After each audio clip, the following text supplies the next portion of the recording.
Estamos dando una calidad, estamos presentando precisamente numerosas o diversas miradas que son muy interesantes de conocer en cuanto a cómo representan el mundo. Rendimos homenaje con el Instituto Italiano de Cultura a los hermanos Taviani, que desde siempre, desde sus comienzos, han tenido un compromiso político. Presentaremos 5 films, comenzando por A los Enfants, donde se atreven precisamente con la alegoría para el retrato de Italia, que es el punto de partida de su reconocimiento internacional, y luego películas tan premiadas como Padre Padrone o, por ejemplo, La Notte de San Lorenzo. Siempre tenemos en nuestro festival las voces de Latinoamérica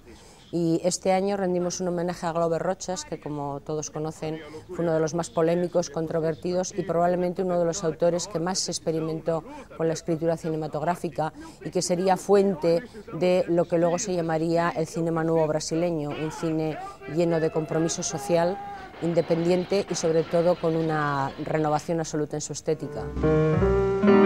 Otra de las quizá secciones más interesantes de este año es el que dedicamos a Tony Gatliff. Como todos sabéis, es una de las voces más altas y claras de la cultura romaní y siempre en toda su filmografía hay una clara defensa de las minorías. En el festival siempre hemos dado un espacio muy importante al documental. Uno de los más grandes documentalistas alemanes del momento, que es absolutamente desconocido en España y que lo presentamos por primera vez, que se llama Andrés Weil. Presentaremos precisamente toda su filmografía. Son simplemente 5 documentales, pero realmente es un director absolutamente magistral,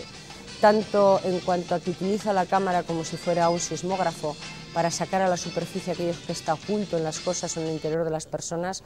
como el hecho de que rompe barreras tanto en el ámbito de lo público, lo político y lo privado, entre el teatro y el cine, entre la documentación, investigación documental y la dramaturgia. Festivales de nuestro tipo son los que generalmente acaban fidelizando precisamente un público que sabe que puede venir y que lo que le van a enseñar va a ser algo que va a disfrutar, que va a enriquecerle y que va a sorprenderle.